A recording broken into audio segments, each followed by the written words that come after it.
وَإِن طَائِفَتَانِ مِنَ الْمُؤْمِنِينَ اقْتَتَلُوا فَأَصْلِحُوا بَيْنَهُمَا فَإِن بَغَتْ إِحْدَاهُمَا عَلَى الْأُخْرَى فَقَاتِلُوا الَّتِي تَبْغِي حَتَّى تَفِيَّ إِلَى أَمْرِ اللَّهِ فَإِن فَاءَتْ فَأَصْلِحُوا بَيْنَهُمَا بِالْعَدْلِ وَأَقْسِطُوا إِنَّ اللَّهَ يُحِبُّ الْمُقْسِطِينَ۔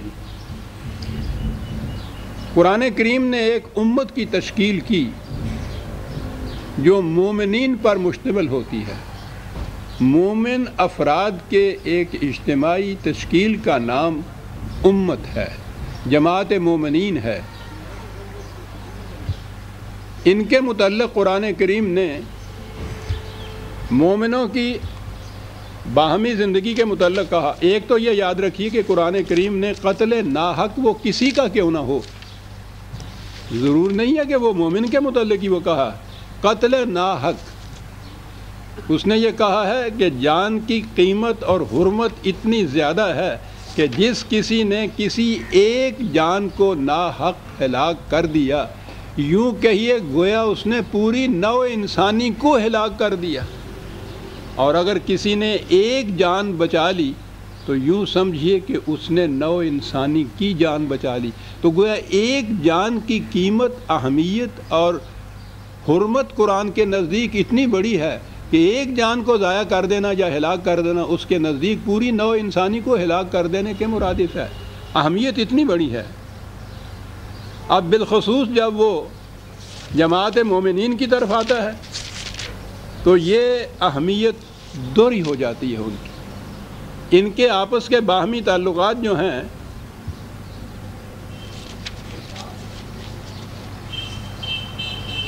اخوت کے تعلقات ہیں، برادرانہ تعلقات ہیں، باہمی ہمدردی کے تعلقات ہیں۔ سورہ النساء میں قتل کے متعلق 2 آیتیں ہیں۔ ایک تو ہے قتل خطا، سہون کسی کا قتل ہو جانا۔ صاحب ہے یہ ارادتاً جرم نہیں ہے۔ سہون جو قتل ہے اس کے لیے قرآن نے خون بہا مقرر کیا ہے، دیت جسے کہتے ہیں، خون کی قیمت ادا کر دینا۔ اس سے زیادہ سزا نہیں ہے کوئی۔ سہون یہ خطان ہے۔ اور دوسرا ہے وَمَن يَقْتُلْ مُؤْمِنًا مُتَعَمِّدًا فَجَزَاؤُهُ جَهَنَّمُ خَالِدًا فِيهَا وَغَضِبَ اللَّهُ عَلَيْهِ وَلَعَنَهُ وَأَعَدَّ لَهُ عَذَابًا عَظِيمًا۔ قتل مومن بالارادہ، یہ 3 4 5 لفظ اکٹھے قرآن لے آیا ہے۔ میں سمجھتا ہوں کہ کچھ اس نے چھوڑا ہی نہیں ہے جو کسی کے خلاف جرم کی سزا کے لیے کہا جا سکے، کوئی چیز ہی نہیں چھوڑی ہے۔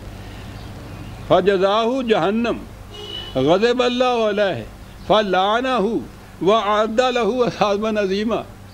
قتل مومن بالعمد، تو آپ اندازہ لگا لیجئے کہ اس کی کتنی اہمیت ہوئی۔ یہ تو اس نے ایک قانون دیا، ایک اصول دیا، لیکن اس کے باوجود وہ سمجھتا ہے انسانی کمزوریوں کو۔ اب اس آیت میں ہے کہ اگر جماعت مومنین کے کوئی 2 گروہ آپس میں قتل پہ، جنگ پہ، لڑائی پہ، اس پہ اتر آئیں کسی طرح، یعنی یہ تو بہت بڑا جرم ہے۔ ایک مومن کا بالارادہ قتل بھی قرآن نے بتایا ہے کہ کتنی بڑی سزا کا مستوجب ہوتا ہے، لیکن بہرحال ایک امکانی شکل ہے کہ اگر کہیں ایسا ہو جائے کہ 2 گروہ مومنین کے الجھ پڑیں آپس میں، کہا کہ تمہیں چاہیے کہ ان میں صلح کرا دو، یوں نہ آگے گزر جائیے۔ یہ ایک بہت بڑی اہم چیز ہے جو بتائی گئی۔ یہ تو 2 گروہ ہیں جو الجھ پڑے ہیں۔ یہ جو اگلا حکم ہے فَأَصْلِحُوا بَيْنَهُمَا، تو ویسے تو ترجمہ ہوگا کہ تم ان میں صلح کرا دو۔ یہ کون ہے جن سے کہا جا رہا ہے صلح کرا دو؟ کوئی ہے نا تیسری پارٹی موجود؟ وہ 2 تو آپس میں الجھ پڑی ہے، ایک تیسری پارٹی ہے جس سے کہا جا رہا ہے کہ تم ان میں صلح کرا دو۔ یہ تیسری پارٹی ہے جسے آپ مملکت کہتے ہیں۔ میں نے پچھلے دفعہ بھی عرض کیا تھا کہ قرآن میں ہمارے دور میں جو اصطلاحات ہمارے ہاں عام مروج ہیں، یہ الفاظ قرآن میں نہیں آئے۔ پھر میں دہرا دوں، قرآن میں قانون کا لفظ ہی نہیں آیا، دستور یا کانسٹیٹیوشن کا لفظ ہی نہیں آیا، اس میں عدالت کا لفظ نہیں آیا۔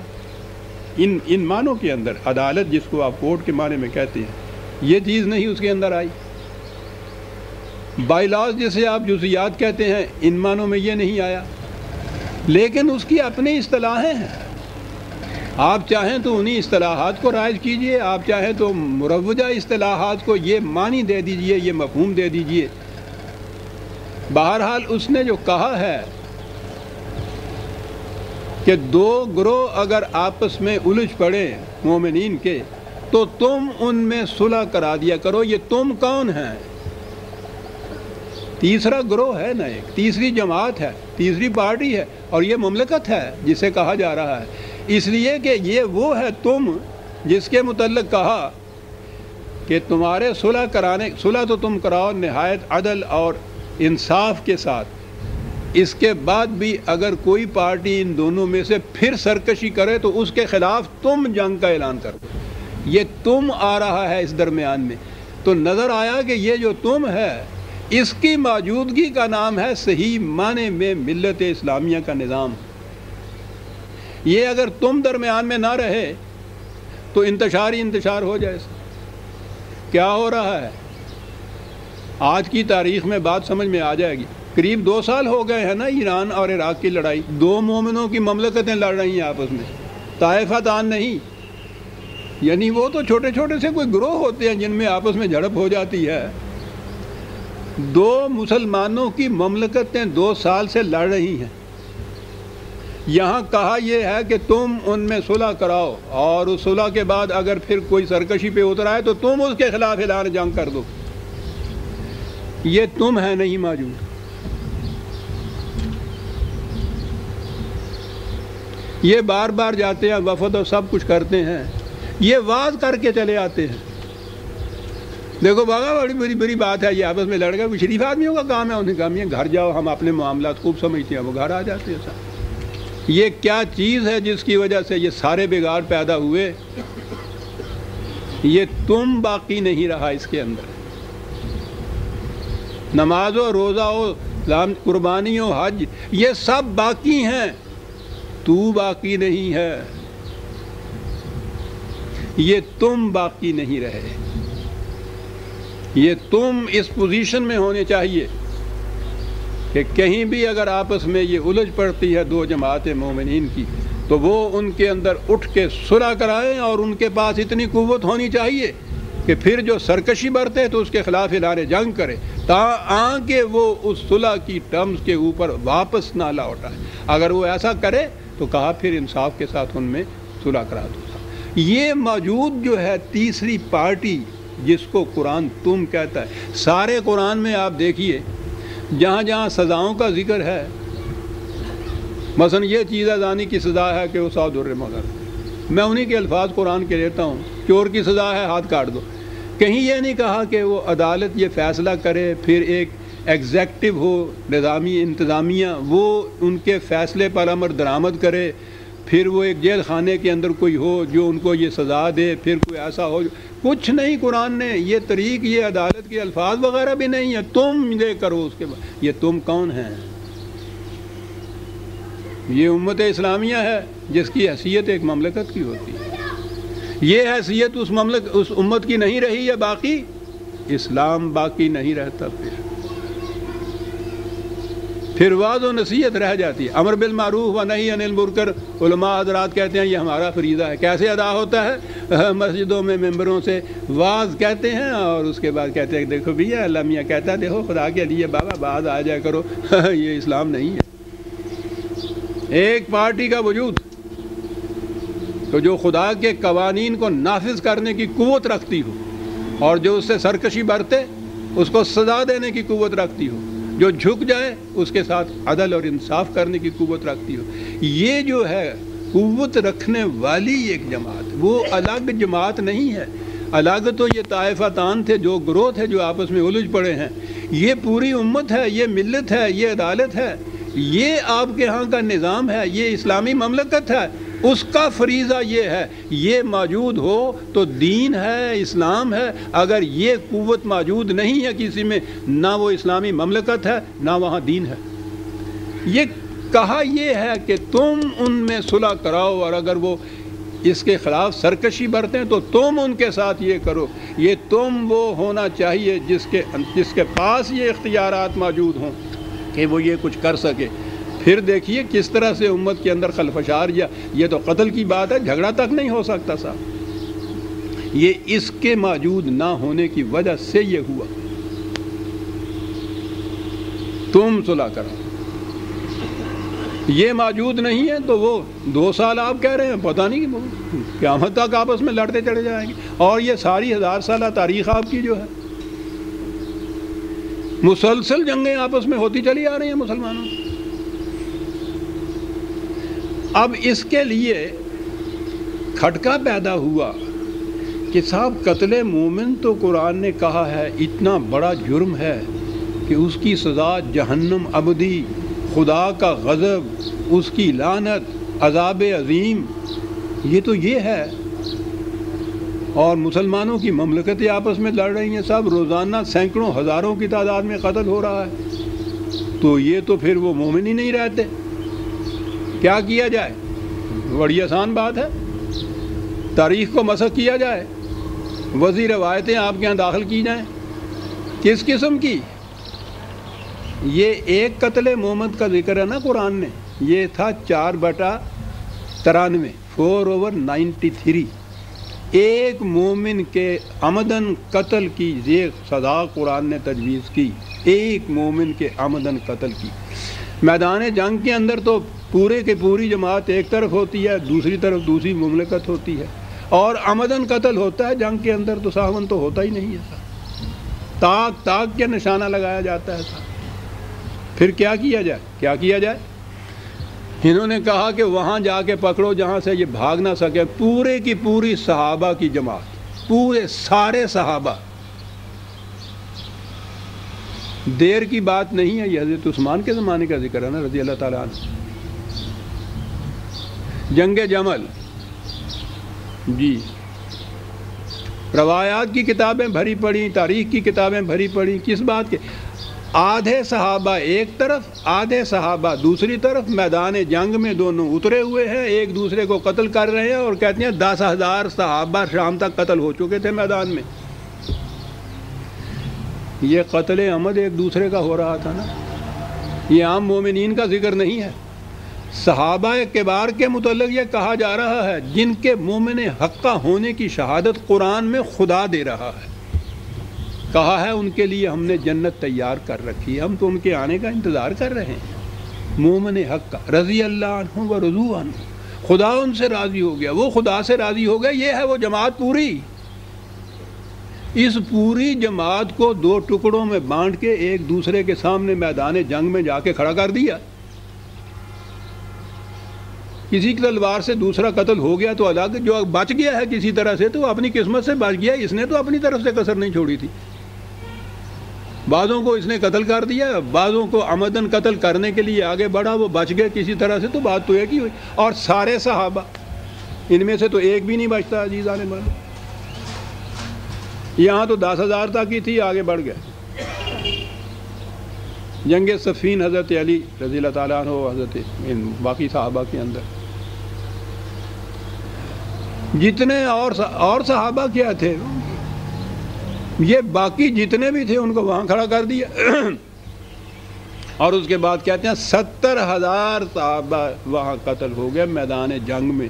قرآن ایک مومن کے عمدن قتل کی یہ سزا بتا رہا ہے۔ عزیزان مان پوچھئے نا آپ کی تاریخ میں آپ کے ساتھ ہوا کیا ہے؟ ایک بھی نہیں بچتا ان میں سے۔ کچھ قتل ہو گئے اس عمدن دوسرے کو قتل کرنے کے لیے، بیٹھے بٹھائے نہیں قتل ہوئے ہیں میدان جنگ میں، بعضوں کو قتل کر دیا گیا، کچھ بچ گئے۔ ان کے قتل کرنے میں تو کوشش میں تو انہوں نے کوئی کسر نہیں اٹھا رکھی۔ اب سوچئے تو صحیح، باقی کون بچتا ہے آپ کے ہاں؟ پھر آگے اسلام چلے گا کیسے؟ دہن کا ذکر کیا، یہاں سر ہی غائب ہے غریباں سے۔ صحابہ میں سے کوئی ایک بچتا ہی نہیں ہے تاریخ کے ان روایات کی روح سے کہ جس نے قتل عمد کا ارتکاب نہ کیا ہو. کچھ ارتکاب کرتے کرتے وہاں قتل ہو گئے. قرآن کی روح سے کہاں گئے؟ معاذ اللہ. میں تو جرت نہیں کر سکتا زبان پہ لاؤں، لیکن جرت کروں یا نہ کروں، ان کیا کریں گے؟ ان تاریخ کی کتابوں کو سینے سے لگائے ہوئے 1000 برس سے پھر رہے ہیں، یہ کہتے ہوئے ساری دنیا کو کہ یہ رسول اللہ صلی اللہ علیہ وسلم یہ جماعت تیار کر کے گئے تھے. ابھی کفن بھی میلا نہیں ہوا تھا تو میدان جنگ میں ایک دن میں 10,000 ایک دن میں 70,000 صحابہ پورے کے پورے یہ جماعت تیار کر کے گئے تھے آپ کے رسول. معاذ اللہ معاذ اللہ. اشداء علی الکفار رحماء بینہم کی شہادت خدا دے رہا ہے. یہ ہے رحماء بینہم.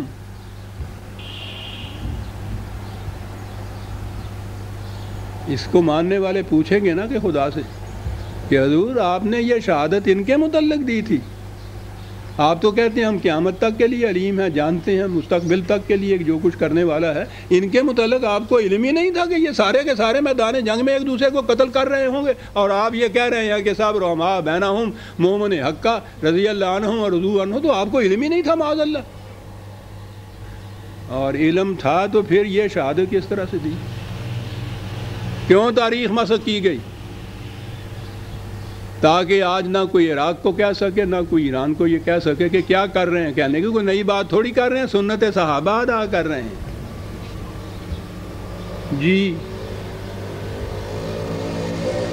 یعنی اس کے بعد ساری تاریخ میں آپ کے ہاں جواز مل گیا ایک دوسرے کو قتل کرنے کا، تاریخ میں اتنا سا مسخ کر دینے سے.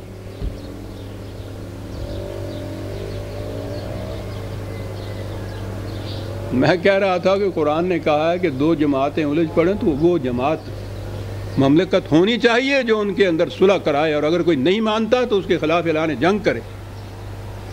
یہاں وہ سارے کی ساری جماعت جو ہے ایک دوسرے کے خلاف جنگ میں الجھی پڑی ہے، ایک دوسرے کو قتل کر رہی ہے. تیسری کا ذکر ہی کوئی نہیں ہے. وہ تو تیسری کا نام نشان بھی نہ رہا جو سارے کے سارے تو میدان جنگ میں آ گئے. یہ ہے آپ کی تاریخ.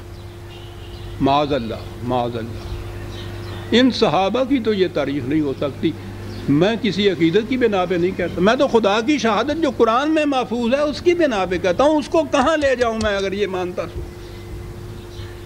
کہتے ہیں کہ خدا کی شہادتیں جو ہیں برطرف رکھو. یہ جو لوگ تھے، کوئی طبری کوئی بخاری کوئی، یعنی جتنے اشخاص، کوئی مورخ کوئی محدث وغیرہ، ان کی بات نہ جھوٹی پڑ جائے. سارے صحابہ معاذ اللہ جہنم میں جاتے ہیں تو چلے جائیں. میں نے عرض کیا کہ آپ کو معلوم ہے کہ یہ کیوں گھڑی گئی روایتیں؟ جب ملوکیت آ گئی تو پڑھیے نا، عباسیوں کا ہی دور، وہاں سے شروع ہوئی تھی بات.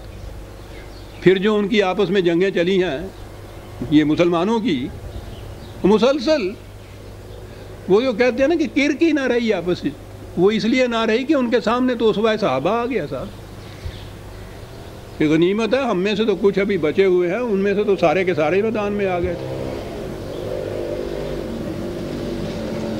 جسٹیفیکیشن، جواز اپنے اس قتال کا جو باہمی ایک دوسرے کی گردن مارنے کا ہے، تاریخ کا ایک واقعہ.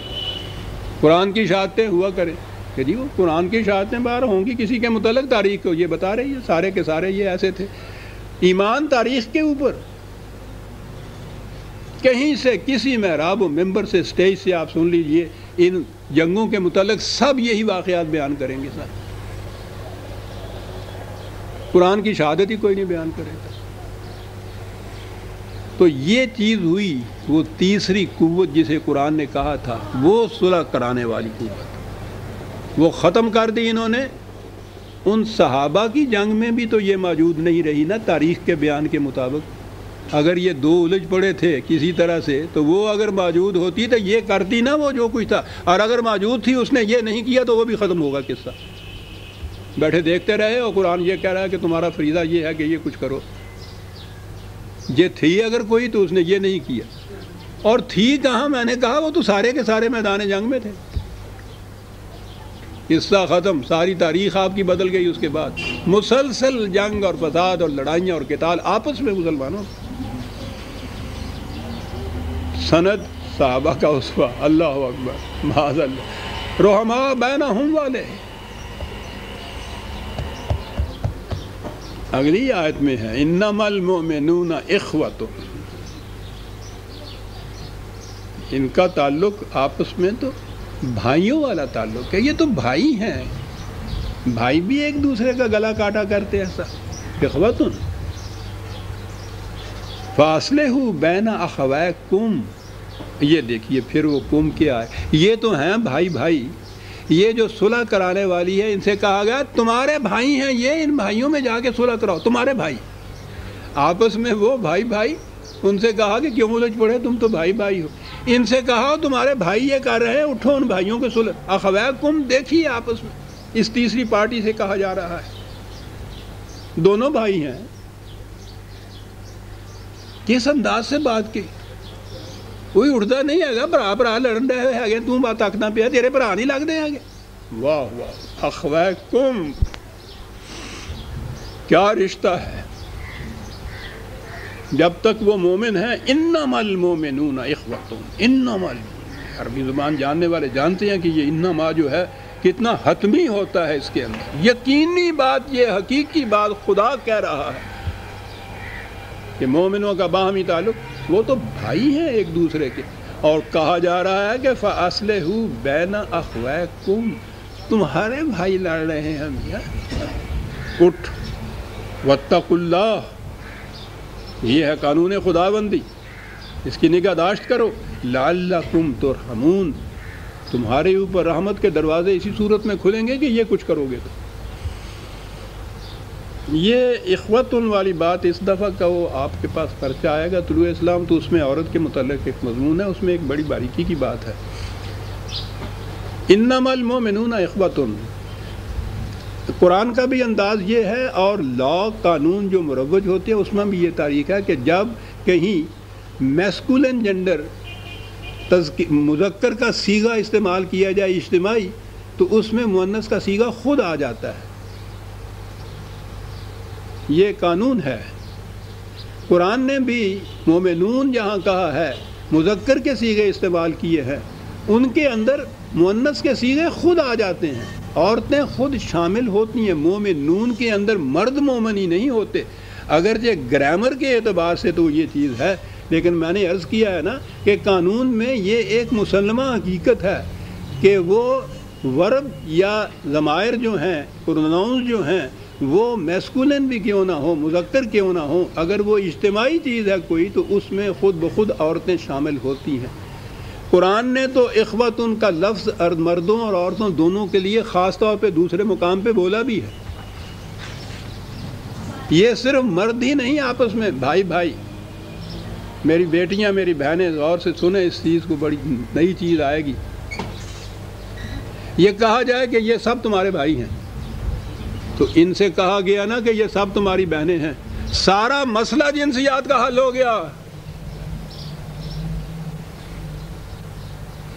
دنیا میں ان کو چھوڑ کے جو کہیں پرورشن کا ہی کوئی کیس ہو، کروڑوں میں کوئی ایک آدھ کیس اس قسم کا ہوتا ہے جنسی پرورشن کا، بدنہادی کا، کہ وہ بیٹی بہن میں بھی تمیز نہیں کرتا، ورنہ میں نے جیسا لکھا بھی ہے اس کے اندر یا کہا بھی کرتا ہوں، بدماش سے بدماش لڑکا، آوارہ سے آوارہ، سارا دن دوسروں لڑکیوں کے پیچھے پھرنے والا، رات کو گھر آئے، گھر میں اکیلی بہن جوان خوبصورت موجود ہے، دونوں اپنے ایک کمرے کے اندر سوئے ہوئے ہیں، ساری عمر یہ کچھ وہ ہوگا، اس کی طرف نظر بعد اٹھا کر نہیں دیکھے گا، کیوں؟ کیا تبدیلی ہے؟ بہن ہے،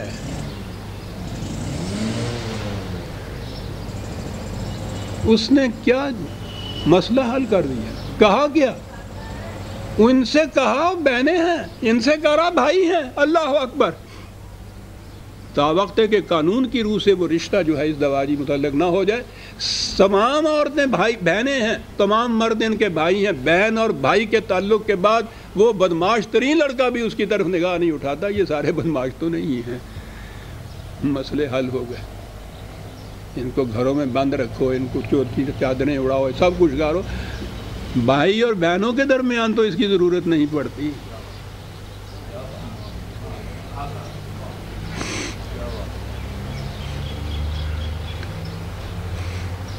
یہ ضرورتیں اس لیے پڑی، نہ ہم نے ان کو بہنیں سمجھا، انہوں نے بھائی، نہ ہم ان کے بھائی بنے، مسائل کھڑے ہو گئے۔ اس کے لیے اصلاح کی صورتیں یہ کری جا رہی ہیں، اوڑھنیاں لوڑیاں، واکنگ ٹینٹس بنا دو، یہ سارا کچھ ڈور کو سلجھا رہے ہیں اور سرا ملتا نہیں۔ سرا یہ ہے کہ یہ بھائی اور بہن کا تعلق اگر تو ہم قائم کر دیتے ہیں، کوئی مسئلہ ہی اس کے بعد پیدا نہیں ہوتا۔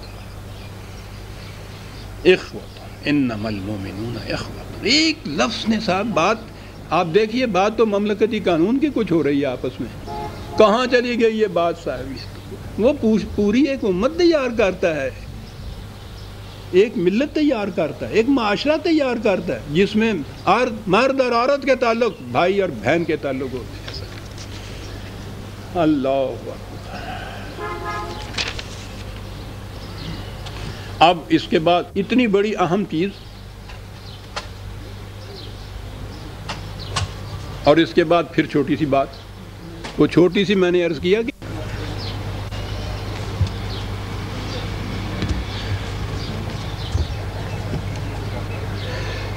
ٹھیک ہے جی۔ اب آئیے معاشرتی، وہ چھوٹی چھوٹی باتیں جو میں نے کہا وہ چھوٹی چھوٹی نہیں ہیں، بہت بڑی بڑی باتیں ہیں۔ یا ایھا الذین آمنوا لا یسخر قوم من قوم عسیٰ ان یکونوا خیرا منہم ولا نساء من نساء عسیٰ ان یکن خیرا منہن۔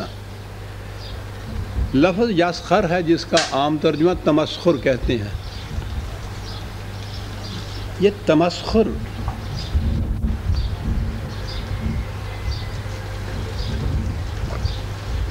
انگریزی زبان میں ایک ہیومر ہوتی ہے، ایک چیز،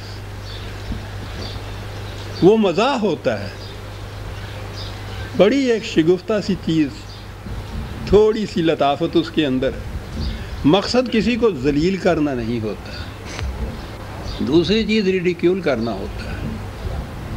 عربی زبان میں اور قرآن میں استہزاء ہے اس کے لیے یہ ہے۔ یہ یسخر کا جو لفظ ہے، سخرہ کے معنی ہوتا ہے دوسرے کو اس طرح سے دبانا اپنے نیچے کہ وہ ذلیل ہو جائے۔ تمسخر جو ہے وہ انٹینشن یہ ہوتی ہے اس قسم کا تمسخر کہ دوسرے کو ذلیل کیا جائے، ویسے تھپڑ مار کے نہیں، ڈنڈا مار کے نہیں، الفاظ کے ذریعے سے ذلیل کیا جائے۔ یہ سخرہ کا لفظ اس لیے ہے، تسخیر کا لفظ یہاں سے آتا ہے، مسخر کرنا اسی سے آتا ہے، لیکن یہ مسخر کرنا ہے استہزاء کا، کہ اس قسم کا تمسخر نہ کرو کہ دوسرا اس میں ذلت محسوس کرنے لگ جائے۔ ہمارے ہاں تمسخر جو ہے اس کی انٹینشن یہ ہوتی ہے کہ دوسرے کو ذلیل کیا جائے۔ کہا یہ تو بھائی ہیں تمہارے، تو بھائیوں کو بھی کوئی ذلیل کیا کرتا ہے، بھائی کی ذلت تو تمہاری اپنی ذلت ہے۔ کسی سے کہا جائے کہ اس کا باپ تو اس قسم کا تھا اور ہو وہ تمہارا بھائی، تو وہ تو خود تمہارا باپ اس قسم کا ہو گیا۔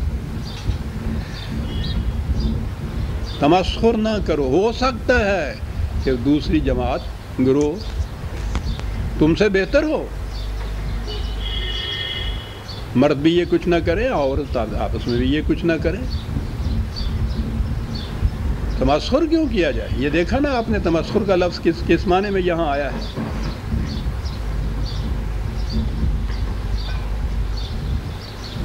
یہ اسی کی آواز آ رہی ہے، یہ گڑگڑاہٹ جی۔ ایک چیز تو یہ ہوئی جی، تمسخر نہیں اس قسم کا جس میں انٹینشن یہ ہو یا جس میں دوسرا ذلت محسوس کرے اپنی۔ آپ دیکھتے ہیں اگر اتنی سی اصلاح ہو جائے ہمارے ہاں تو کتنے دنگا فساد جو ہے وہ مٹ جاتے ہیں۔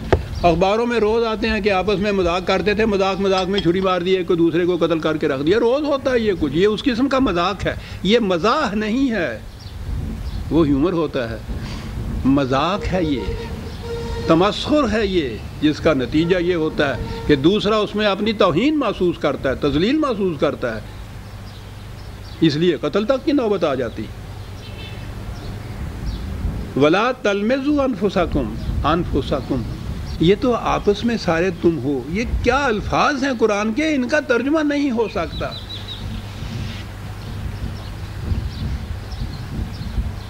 تم آپس میں تلمزو، یوں ہی کسی کے ذمے کوئی بات چپکا دینا، لمزہ یہ ہوتا ہے کہ ایسے ہی نہ چپکا دیا کرو. تشریح میں کرنے کی ضرورت نہیں ہے، روز ہمارے معاشرے میں یہ ہوتا ہے، یوں ہی کسی کے ذمہ ایک بات چپکا دی جاتی ہے. سر قطعاً ایسا نہ کرو. ولا تنابزوا بالالقاب، الٹے پلٹے نام نہ رکھا کرو. یہ الٹے پلٹے سے تو کچھ بات بنتی نہیں. اب کروں میں کیا، بات آتی ہے وہی پنجابی کی، نام دے کناں نہ رکھیا کرو. یہ بات ہے، وہ کناں رکھنے جڑے ہے نے.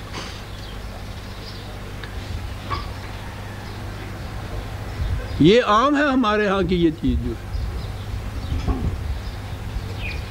الٹا پلٹا نام. لیکن اس نام میں یہ نہیں ہوتا کہ اس کی عزت افزائی کے لیے کوئی بڑا نام رکھ دیا جائے. وہ اس کے اندر جذبہ یہی ہوتا ہے کہ وہ دوسرے کو کسی طرح سے ذلیل کیا جائے، تضعیف کی جائے، اس کی کمتر اس کو دکھایا جائے. اس قسم کے نام نہ رکھا کرو. بیسل اسم الفسوق بعد الایمان، جب مومن ایمان لانے کے بعد وہ بھائی تمہارا ہو گیا تو پھر اس قسم کے نام تم اس کے رکھتے ہو، وہ تو خود تم اس کے اندر آ جاتے ہو، تم خود ذلیل ہو جاتے ہو. اگر تمہارا بھائی اس قسم کا ہے تو تم کیسے بچ سکتے ہو اس کو؟ انفسکم دیکھو کیا معنی دیتا ہے یہاں. کیا بات. وَمَن لَّمْ يَتُبْ فَأُولَٰئِكَ هُمُ الظَّالِمُونَ. پہلی چیز تو یہ ہے، اس کو چھوڑنا ہوگا، اور جو کچھ کیا ہے اس کا ازالہ کرنا ہوگا تمہیں. اور یہ نہیں کرو گے تو سب سے بڑا جرم قرآن کے قریب کے نزدیک ظلم ہے. یہاں کہا فَأُولَٰئِكَ هُمُ الظَّالِمُونَ. یہ باتیں چھوٹی چھوٹی نظر آ رہی ہیں، لیکن اس کا عواقب اس کے جتنے ہیں وہ دیکھیے اتنا بڑا ہے کہ اولئک هم الظالمون. اور آگے بڑھیے. یا ایھا الذین آمنوا اجتنبوا کثیرا من الظن ان بعض الظن اثم. میں نے کہا تھا پہلے پچھلے درس میں بھی، قرآن نے کہا یہ تھا کہ جب کوئی بات کسی کے متعلق تم تک پہنچے تو تمہارا فرسٹ ری ایکشن یہ ہونا چاہیے، پہلا رد عمل یہ ہونا چاہیے کہ نہیں یہ بات غلط نظر آتی ہے، وہ ایسا تو نہیں ہے. عزیزان مگر من اگر اتنی سی بھی ہم اپنے اندر تبدیلی پیدا کر لیں کہ جب تک تحقیق نہیں ہوئی اس وقت تک ظن جو ہے اس کے متعلق، ری ایکشن اس کے متعلق، رد عمل ہمارا یہ نیک ہونا چاہیے کہ نہیں وہ ایسا نہیں ہے. یہاں آپ ظن کے متعلق کہتے ہیں کہ ایسا ہے یا نہیں. یہ ساری آپ کے ہاں کی تحقیقات جو ہوتی ہے پولیس کے تھرو، وہ مجرم نہیں ثابت ہوا ہوتا جس کے ساتھ یہ کچھ ہوتا ہے، اور وہاں تک کہ وہ روز آتا ہے کہ پولیس کے تشدد سے فلاں ہلاک ہی ہو گیا. یہاں تک یہ کس کے ساتھ یہ ہو رہا ہے؟ ابھی وہ ملزم ہے. صرف مجرم کو تو شاید سزا ملے بھی نہ عدالت کی طرف سے، ملے بھی تو شاید 2-3 مہینے کی وہ قید محض ہو، لیکن اس سے پہلے یہ الزام کی شکل میں جسے ملزم کہتے ہیں، یہ اس ملزم کے ساتھ جو کچھ ہوتا ہے ہمارے ہاں. اور پھر انفرادی طور پر ظن جو ہے کسی کے متعلق نیک ہوتا ہی نہیں ہمارے ہاں ساتھ. میں نے کہا تھا نا پچھلی دفعہ بھی کیوں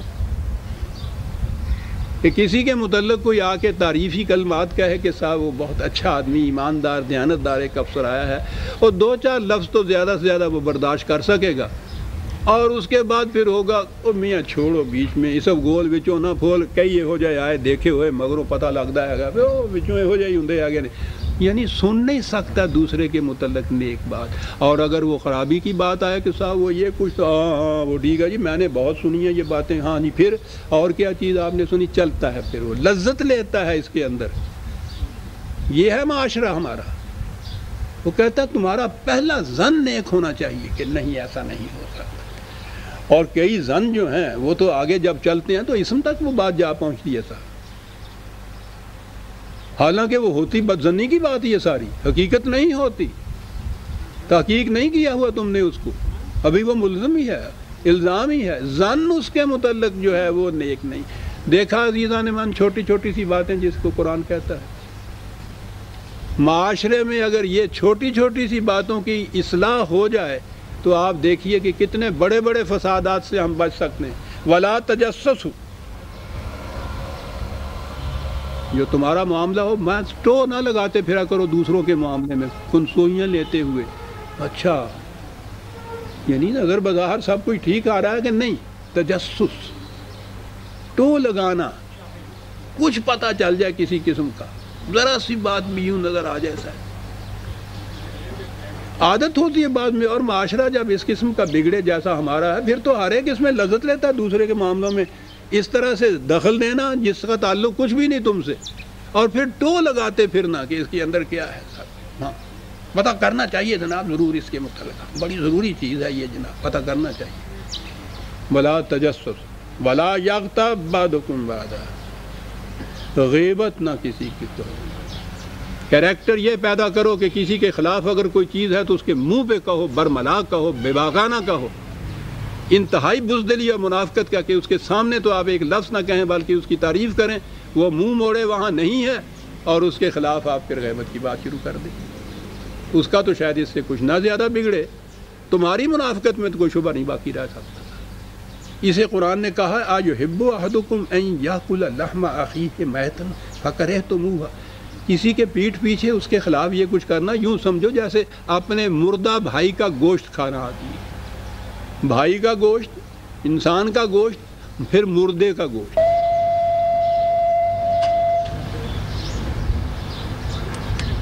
ٹھیک ہے. چھوٹی چھوٹی سی معاشرتی خرابیاں اور ان کی اصلاح کی شکل قرآن دے رہا ہے. پھر میں نے عرض کیا تھا نا کہ اس میں اہم ملی، قومی، دینی، مملکتی معاملات کے متعلق اصول ہیں، اور چھوٹی چھوٹی سی معاشرتی خرابیاں جو ہیں ان کی طرف توجہ دلائی گئی ہے. معاشرہ ان خرابیوں سے پاک ہو، اور جب وہ اجتماعی امور کی طرف آئے تو پھر یہ اہم اصول اس کے صحیح ہیں. اور اگلی آیت وہ آتی ہے کہ جس کے دانستہ غلط مفہوم سے بڑے بڑے اہم فسادات کھڑے کیے جاتے ہیں. ہمارے ہاں تحریک پاکستان کی بنیاد ایک اصول پر تھی کہ ہندو کہتا تھا، اور ہندو کے ہمنوا جو مسلمان نیشنلسٹ تھے وہ کہتے تھے کہ قومیت وطن کے اشتراک سے بنتی ہے. ایک وطن کے اندر رہنے والے افراد، ان کا مذہب کچھ بھی کیوں نہ ہو، وہ ایک قوم بن جاتے ہیں. اور قرآن کی روح سے یہ ادھر مسلم لیگ والے جسے ہم کہتے ہیں، وہ مسلم لیگ والے نہ کہیے. علامہ اقبال نے قرآن کی روح سے یہ تصور دیا تھا قومیت کا کہ اسلام میں قومیت کی تشکیل ہوتی ہے ایمان کے اشتراک سے. اسلام کے رشتے میں جو سارے پروئے جائیں وہ کہیں بھی ہوں، وہ الگ قوم کے افراد ہوتے ہیں. یہ دو قومی نظریہ کہلاتا تھا. وہ وطن کے اشتراک پہ وہ کہتے تھے. میں آگے جو بات کہوں گا اس سے نظر آئے گا کہ میں نے یہ بات یوں کیوں چھیڑی. وطن کے اشتراک کے اوپر تو پھر بھی یہ کیفیت تھی کہ ایک شخص اس وطن سے نکل کے دوسرے وطن میں چلا جائے تو قومیت بدل جاتی تھی. ایک تصور ہے قومیت کا نسل کی بنا پر. وہ جو اب اس پاکستان میں جسے حاصل کیا گیا تھا قومیت کے اس تصور کی بنا پہ کہ یہ وطن کی بھی اشتراک سے نہیں، اسلام اور دین کے اشتراک سے ہوتا ہے، اس پاکستان کے اندر تحریکیں اٹھ رہی ہیں کہ یہاں 4 قومیں بستی ہیں. کس طرح سے، کیا کرائیٹیرین ہے؟ نسل کی بنا پر بستی کے ساتھ. میں نے کہا جغرافی کی بنا پہ اتنی ہم مخالفت کر رہے تھے، وہ تو بات ختم ہو جاتی ہے جب وطن چھوڑ دیا جائے. اختیار میں ہے آدمی کہ وطن چھوڑ دے، اور نسل کو تو چھوڑ ہی نہیں سکتا.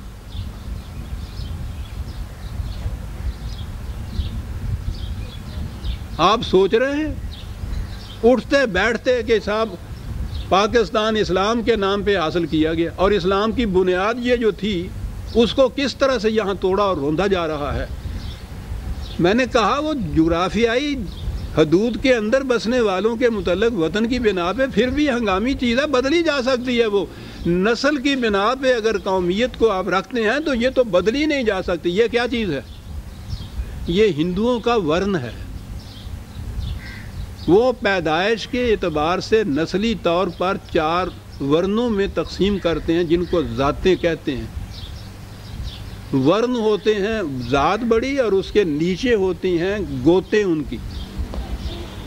کون ہونا ہے جی مسلمان نہ گل دس بھی کون ہونا ہے جی ٹھیک ہے جی رجبوت ہونے آگے وہ کہڑا رجبوت ہونا تریا جا پہ آگے تارڑ ہونے ہیں کہڑے تارڑ ہوں آگے چل بھائی آگے پہ یہ گوتیں آگے چلتی ہیں ورن ان کے ہاں چلتا ہے شودر ویش کشتری براہمن عقیدہ یہ ہے کہ براہمن کی نسل میں پیدا ہونے والا پیدائشی براہمن اور اس کو تمام وہ حقوق حاصل ہیں جو براہمنوں کو حاصل ہیں پیدائش کے اعتبار سے ساری عمر وہ اسی سے متعلق رہتا ہے بدل نہیں سکتا براہمن کو تو ضرورت ہی نہیں ہوتی بدلنے کی کشتری کو بھی کیا ضرورت ہے وہ بھی تیغزن ہوتا ہے ویش بھی بہرحال کاروباری ہوتا ہے شودر بیچارہ جو میجورٹی ہے وہاں انڈیا میں وہ پیدا ہوتا ہے شودروں کے گھر میں ذلیل ترین انسان ہی نہیں سمجھا جاتا اور قیامت یہ کہ بدل نہیں سکتا اپنی شودریت کو وہ نسل بدلی نہیں جاتی تو گویا نسل کے اعتبار سے قومیت کی تشکیل بدترین جرم ہے انسانیت کی تاریخ میں جسے بدل ہی نہیں سکتا انسان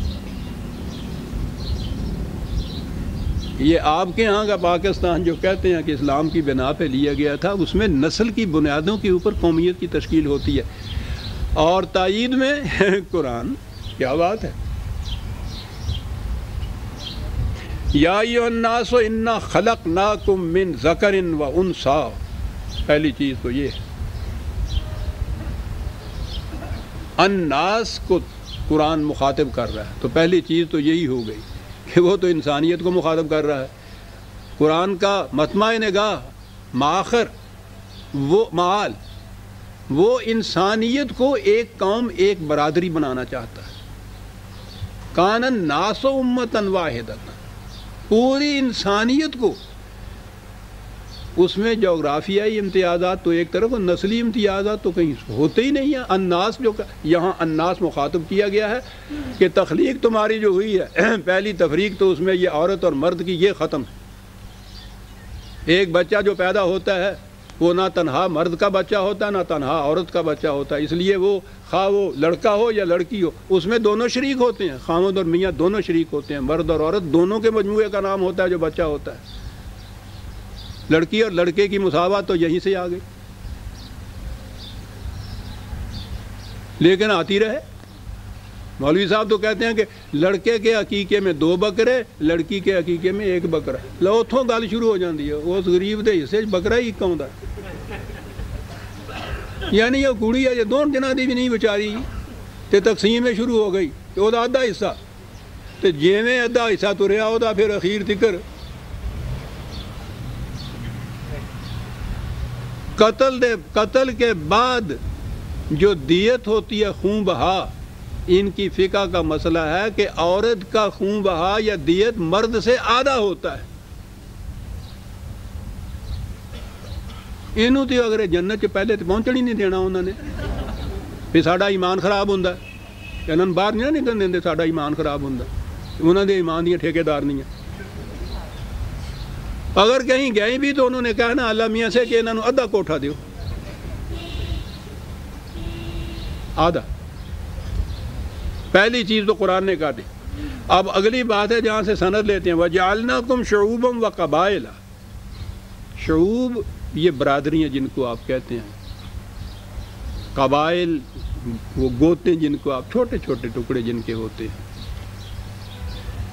جعلناکم کا ایک لفظ ان کے ہاتھ میں آ گیا خدا کہتا کہ ہم نے تمہیں یہ مختلف قبائل اور مختلف شعوب بنائے مختلف قبیلے مختلف ذاتیں مختلف گوتے تو خدا نے بنائے ہوئے ہیں کون ان کو مٹا سکتا ہے کہ جی وہ ہندو بھی یہی کہتا ہے کہ شودر تو برہما نے بنائے ہوئے ہیں کون ان کو مٹا سکتا ہے ان کے خلاف تو روز مناظرے کرتے ہو تم اپنی کانسٹیٹیوشن میں یہ رکھا ہوا ہے کہ یہاں انٹچیبلٹی قطر نہیں ہوگی اسلام کے خلاف ہے وہ تو اسلام کے خلاف ہے ذاتیں اور برادریاں یہ عین اسلام ہے شعوب اور قبائل کاہے کے لیے قرآن نے بات بتا دی کہ اس کی ضرورت کیوں پڑ رہی ہے اسلام سے پہلے عربی معاشرہ وہ صحرا نورد عراب بدو ان کے اوپر مشتمل تھا چھوٹا سا گروہ ایک وہ اپنی بال بچوں کے ساتھ، بھیڑ بکریوں کے ساتھ، کہیں پانی نخلستان ہوا وہاں 4 دن بسر کر لیے، پانی ختم ہوا وہاں سے وہ خانہ بدوش اپنے مونڈے کے اوپر انہوں نے گھر کو لادا اور پھر چل نکلے کسی دوسری جگہ، وہاں جا کے انہوں نے خانہ بدوشی کی زندگی نخلستان میں بسر کی۔ یہ ساری ان کے ہاں کا معاشرت ہی اس قبائلی زندگی کا تھا۔ آج تو پھر بھی پہچان کے کئی طریقے نکل آئے ہیں۔ آپ سوچئے کہ صحرا جس میں نہ کوئی شہر، نہ کوئی بستی، نہ کوئی قریہ، ورنہ اور کچھ نہیں تو اتنا ہی صحیح کہ صاحب وہ کیڑا گاما پلوان لاہوریا کم از کم لاہور کی نسبت سے ہی تعارف ہو گیا صحیح۔ وہاں تو شہر بھی کوئی نہیں تھا، گاؤں کوئی نہیں تھا جس سے تعارف کرایا جائے۔ صحرا میں بسنے والے آج یہاں کل وہاں، وہاں جو کوئی آدمی کسی کو قتل کر دے اور قاتل کے متعلق انہوں نے کہنا ہو کہ وہ کون تھا تو کیسے تعارف کرایا جائے؟ ان کے ہاں طریقہ یہ تھا کہ فلاں قبیلے کا فرد تھا۔ پہچان کا دوسرا طریقہ ہی اس دور میں نہیں تھا، ہو نہیں سکتا تھا کوئی اور طریقہ سوائے اس کے کہ قبیلے کی نسبت، کیونکہ وہ بدلی نہیں جاتی تھی، اور اسی لیے ہر فرد کو اپنے نام کے ساتھ قبیلے کی نسبت بتانی پڑتی تھی، خواہ وہ باپ کے نام سے بتائے یا قبیلے کے نام سے بتائے۔ وہ تعارف کی وجہ تعارف ہی ان کے لیے یہ بات تھی، وہ وہاں کی اس زمانے کی معاشرت یہ تھی، دوسرا کوئی طریقہ ہی نہیں ہو سکتا تھا۔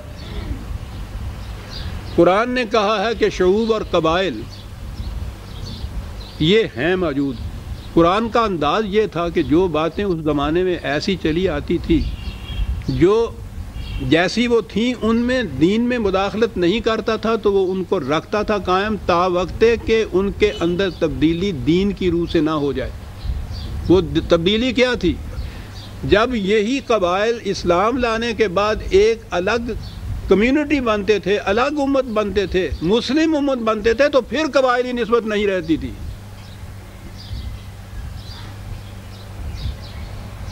وہ قطرے یا دریا سمندر میں مل کے سمندر بن جاتے تھے، وہاں راوی بیاس و ستلج نہیں رہتا باقی۔ اس وقت تک ان کے ہاں یہ صورت تھی، لیکن قرآن نے یہاں بھی ایک قدغن لگا دی کہ یہ جو اس وقت حالت ہے تمہاری مجبوری ہے کہ تم شعوب اور قبائل ہو، لیکن یاد رکھو یہ صرف تعارف کے لیے ہے، اس سے زیادہ کوئی بات نہیں ہے۔ اور آگے پھر کاٹ کے رکھ دی وہ بات، وہ جو اونچی ذات اور نیچی ذات ہوتی ہے، وہ جو سید ہوتا ہے اور نیچے۔ اس پرچے میں آپ دیکھیں گے عدالت نے ایک نے فیصلہ دیا ہے، کوئی وہ غالباً زنا کا کیس ہے، اور اس میں وہ لڑکی جو ہے وہ سیدزادی ہے، اور وہ مجرم جو ہے بدقسمتی سے اس میں لکھا ہے کہ وہ موچی ہے، تو وہ ٹھیک ہے، جرم ہے، زنا ہے، اس کی سزا دینی چاہیے، لیکن اس کے ساتھ انہوں نے اور رگڑا دیا ہے کہ دیکھو یہ جرت اس نیچ ذات کے اس بات کی، اتنی اونچی ذات کی وہ عورت اور اس کے ساتھ، اللہ اکبر۔ ٹھیک ہے جی، 30 کوڑے اگر اس جرم کے ہیں تو 50 اس کے بھی دینے چاہیے کہ صاحب اس کے ساتھ۔ یہ کیفیت جو قرآن نے کہا تھا لتعارفوا، صرف تعارف کے ذریعے، اور کہا کہ ان اکرمکم عند اللہ اتقاکم۔ ذات اور برادری کی نسبت سے اگر تم کہو کہ یہ اونچی ذات ہے، یہ نیچی ذات ہے، یہ دین کی جڑ کٹ جاتی ہے اس سے صاحب۔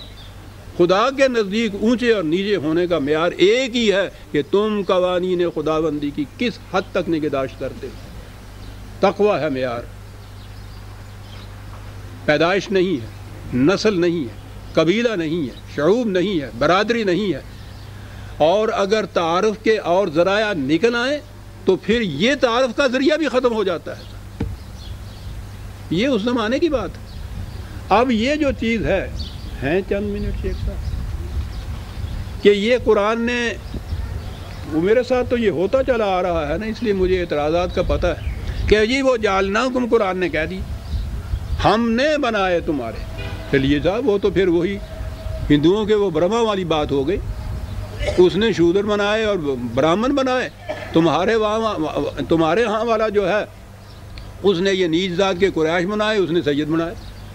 ان کے خدا میں اور ان کے برہما میں اور تمہارے خدا میں فرق کیا ہوا؟ یہ جعلناکم کے یہ معنی نہیں ہے۔ میرا ایک مضمون شائع ہوا طلوع اسلام کی پچھلی غالباً جولائی کی، تقدیر کی گرہیں اس میں نے یہ بتایا ہے کہ ایسے امور جن کی نسبت خدا اپنی طرف کرتا ہے وہ در حقیقت انسانوں کے ہاتھوں سے سر انجام پاتے ہیں۔ میں دو ایک مثالیں اس وقت بھی دوں گا، بڑی ضروری چیز ہے، جس میں جعلناکم کے معنی آئیں گے کہ ہم نے بنائے، خدا نے نہیں بنائے ہوتے۔ 16/80-81 بڑی اہم چیز ہے، جعلناکم۔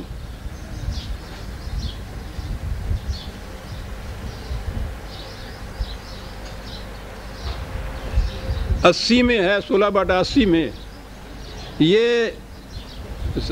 صحرا نشین جو ہے ان کے گھر خیمے ہوتے تھے، کھالوں کے بھی ہوتے تھے، کپڑے کے بھی ہوتے تھے۔ تو کھالوں کے عام طور پر وہ خود کھالوں کے خیمے بناتے تھے، ان کے اب بھی جو بناتے ہیں یہ ٹینٹس وغیرہ آپ کے ہاں ہمارے بنائے ہوئے ہوتے ہیں۔ قرآن کہتا ہے واللہ جعل لکم من بیوتکم سکن وجعل لکم من جلود الانعام بیوتا۔ یہ جعل خدا نے تمہارے لیے، یہ دیکھیے کیسے اچھے اچھے گھر بنا دیے ہیں جس میں تم سکون سے رہتے ہو، اور دیکھو اس نے تمہارے لیے جانوروں کی، مواشیوں کی کھالوں سے کیسے کیسے وہ ٹینٹ خیمے بنا دیے ہیں۔ تو خدا تو نہیں آ کے بناتا، نہ تمہارے لیے وہ گھر بناتا ہے، نہ تمہارے لیے وہ یہ کھالوں کے خیمے بناتا ہے۔ جعل لکم اپنی طرف نسبت کر رہا ہے، اس لیے کہ بنیادی طور پہ یہ جو میٹیریل یا یہ جو مسالہ ہوتا ہے یہ اس کا ہوتا ہے دیا ہوا، وہاں تک تو وہ بات ٹھیک چلتی ہے، آگے جو کچھ کرنا ہوتا ہے انسان نے بنایا ہوا ہوتا ہے، لیکن وہ نسبت اپنی ہی رکھتا ہے اس کے اوپر۔ اس کی اگلی آیت میں جعل لکم سرابیل تقیکم وسرابیل تقیکم باسکم، یہ زرہ بختر جو پہنتے تھے جنگ میں، ہم نے تمہارے لیے زرہ بختر بنائی، وہ تو نتھو لوہار بناؤں ہے سی۔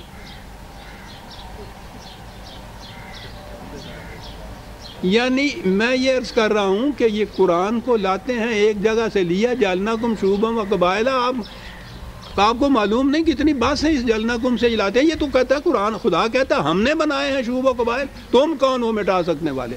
ذاتیں تم مٹا نہیں سکتے، قومیتیں بنیں گی اس کے اوپر، خدا نے بنایا ہے۔ جی وہ خدا تو کہتا ہے ہم نے زرہ بختر بھی بنائی ہے تمہاری، وہ کہتا ہے ہم نے تمہارے ٹینٹس بھی بنائے ہیں، خیمے بھی تمہارے اس نے بنائے ہیں۔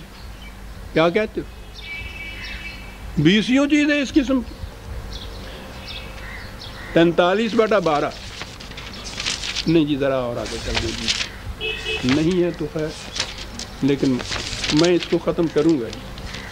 یہ 43/12 میں کیا چیز آ گئی؟ وَجَعَلَ لَكُم مِّنَ الْفُلْكِ، تمہارے لیے کشتیاں بنائیں خدا نے، وہی جعل۔ اور پھر ایک جگہ تو ایسا آیا ہے میں سمجھتا ہوں اس کے بعد ضرورت ہی نہیں، یہاں تو اس نے شعوب اور قبائل کہا ہے نا کہ تمہارے لیے ہم نے شعوب بنائے، یہ ان کا ترجمہ جو ہے کہ اس نے بنائے۔ اور یہاں وہ کہتا ہے وہ 25/54 25 اور 54، یہ دیکھیے کہاں ہے جعل۔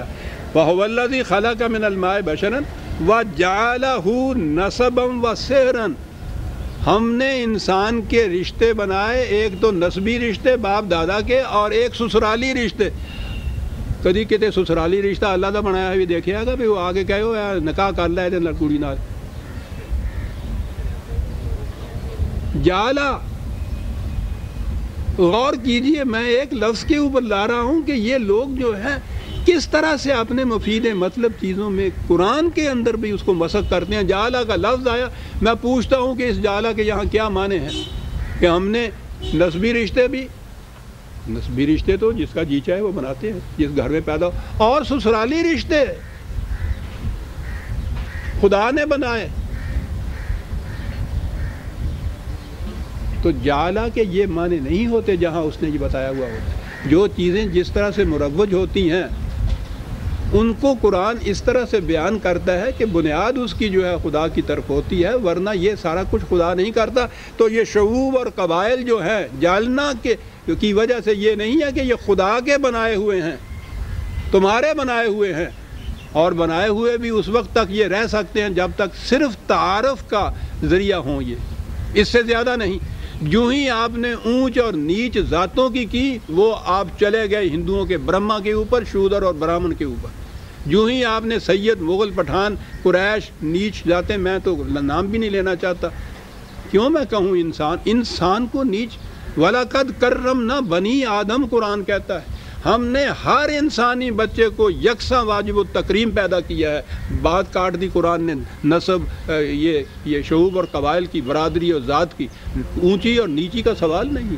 اِنَّ أَكْرَمَكُمْ عِندَ اللَّهِ أَتْقَاكُمْ، ایک ہی معیار رہ گیا تکریم کا، اتقاکم۔ اور شعوب و قبائل تعارف نہیں ہے تو ختم ہے، اگر تو صرف تعارف کی حد تک۔ اگر یہ وجہ بنتی ہے اونچ اور نیچ کی، دین کی جڑ کٹ جاتی ہے۔ اس سے عزیزان من، یہ خدا کے بنائے ہوئے نہیں ہیں، تمہارے اپنے بنائے ہوئے ہیں۔ سورہ حجرات کی آیت 13 تک ہم آ گئے، 14ویں آیت سے ہم آئندہ لیں گے۔ ربنا تقبل منا انک انت السمیع کا تازہ پرچہ آ گیا ہے جی، اگر آپ نے لینا ہو تو اس کا حاصل مل جائے۔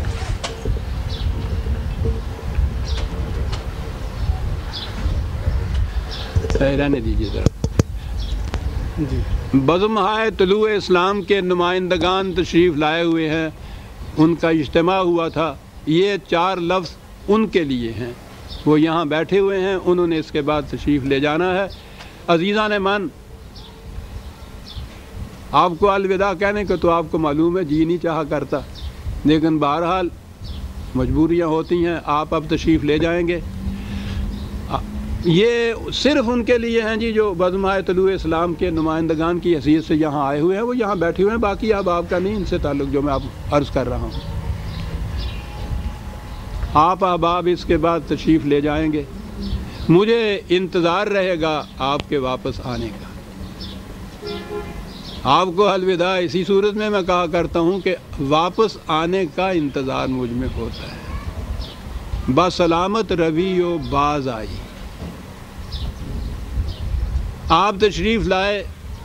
اس دفعہ موسم کی نامساعدت کی وجہ سے کچھ تھوڑی بہت آپ کو زحمت بھی اٹھانی پڑی، لیکن وہ جو خدا کے میزان ہے کہ پلڑا جھکتا کس طرف ہے، آپ کی محبت اور عقیدت کے پلڑے میں اتنے وزن دار پرچیاں آپ نے ڈالی ہوئی تھی کہ وہ بہت جھکا ہوا رہا، اور اسی لیے مجھے اس کا زیادہ احساس نہیں ہوا کہ آپ کو اس دفعہ کچھ تکلیف بھی ہوئی، زحمت بھی ہوئی۔ موسم کی خرابی کی وجہ سے ایسا ہوا۔ وہ پہلی بار ہے جو ہم نے یہ مئی میں یہ اجتماع کیا، اور مئی میں بھی یہ مئی دھوکہ دے گئی۔ یہ تو بڑا اچھا موسم رہا کرتا تھا، کل ہی اتفاق سے رات کو خاص طور پہ کچھ گرمی ہو گئی تھی۔ کچھ زحمت ہوئی ہو دل پہ نہ لائیے گا، مجبوریاں بھی غیر کے ہیں اختیار میں، اپنے اختیار میں نہیں تھی۔ آپ جائیے، جو پیغام یہاں سے لے چلے ہیں آپ تک تو وہ تھا ہی، آگے پہنچائیے جا کر اپنے دوستوں تک۔ یہ جو آپ تبلیغ کا کام کر رہے ہیں، قرآن کی آواز کو دوسروں تک پہنچانے کا، اس دور میں سب سے اہم کام ہی یہ ہے کہ جب تک حق بے نقاب ہو کر سامنے نہیں آئے گا، باطل نہیں مٹ سکتا۔ اور زیادہ کوشش کیجیے، اللہ تعالیٰ آپ کے ارادوں میں برکت، آپ کے بازو میں زیادہ ہمت عطا فرمائے۔ بہت بڑا کام ہے جو آپ کر رہے ہیں، یہاں ہی نہیں، ملک پاکستان میں ہی نہیں ہے، میں سمجھتا ہوں اس وقت پورے عالم اسلام میں قرآن خالص کی آواز صرف آپ کے ہی مرکزوں سے اٹھ رہی ہے، اور آپ پر ذمہ داری بڑی عائد ہوتی ہے کہ جب کوئی بات سمجھتا ہے تو حکم ہوتا ہے کہ بلغ ما انزل الیک۔ ما انزل والی نبوت تو نہیں رہی، لیکن جو وارث کتاب کی بنائی گئی ہے امت، قرآن نے کہا ہے ہم نے تمہیں ختم نبوت کے بعد اس قرآن کا وارث بنایا ہے۔ اس وارث کی حیثیت سے ہم پر فریضہ عائد ہوتا ہے کہ جو کچھ ہم سمجھے ہیں وہ دوسروں کو بھی سمجھائیں، خدا کی طرف سے یہ فریضہ ہے، اسے ادا کیجیے عزیزان مان۔ اس کے نتائج آپ دیکھ رہے ہیں، کتنی تیزی سے زمانے کے حالات بدل رہے ہیں، زمانے کے تقاضے آپ حق کی اس طرح سے تائید کرتے چلے جا رہے ہیں کہ جو بات پچھلے 30 سال میں اتنی سست رفتاری سے ہو رہی تھی، آج برق رفتاری سے بڑھتی چڑھتی چلی جا رہی ہے۔ اللہ تعالیٰ آپ کو خوش و خرم رکھے۔ دوستوں کو اب مجھے آپ کا انتظار ہوگا، الگ الگ الوداع کہنے میں کچھ دل پہ بھی میرے گزرا کرتی ہے، ممکن بھی نہیں۔ اجازت دیجیے کہ اجتماعی طور پر میں آپ کو الوداعی سلام کہہ دوں۔ اللہ آپ کا خوش رکھے، خیریت سے جائیے، اور خیریت سے آئیے پھر واپس. شکریہ. السلام علیکم.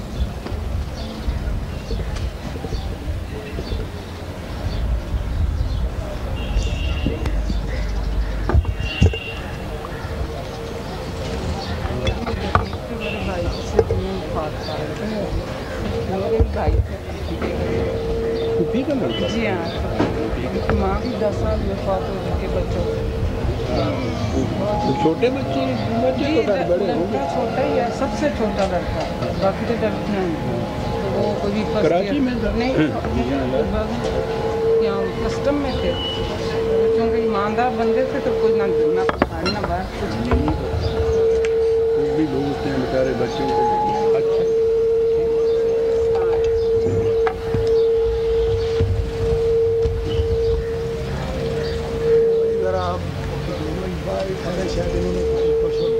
ہاں جی, آپ 2-4 منٹ باہر ہی ٹھہرے کچھ فوٹو. ہاں بات ہے.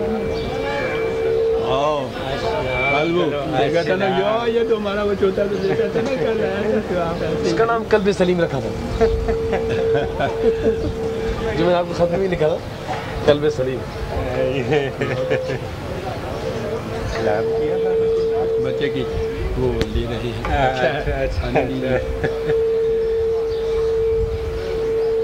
بہت اچھا.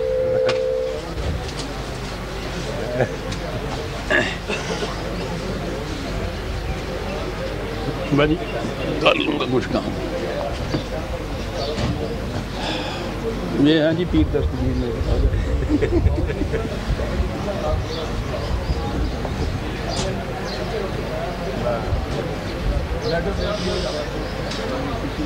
یہ اپنی بیٹیوں کے ساتھ ایک تصویر بنوا ہے.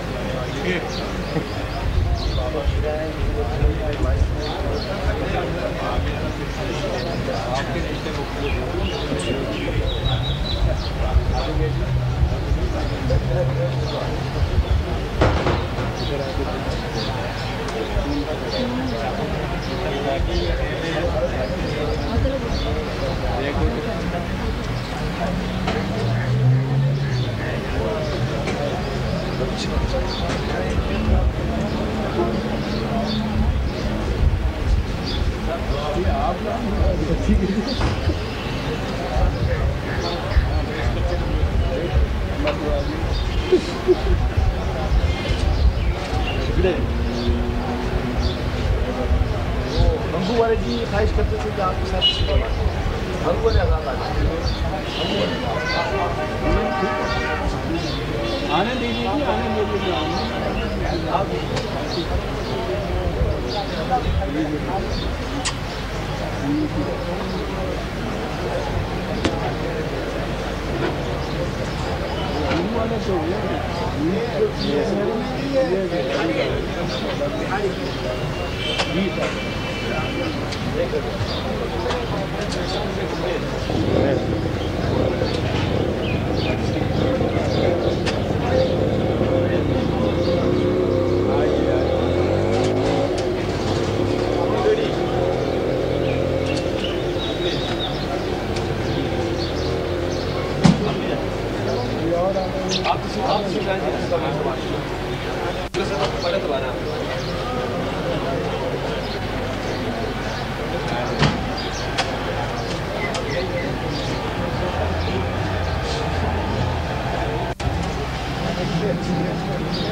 یہ اسکولوں اور تعلیم میں پرویز صاحب کا فکر پھیل رہا ہے کھلاڑی بڑے زور شور کا.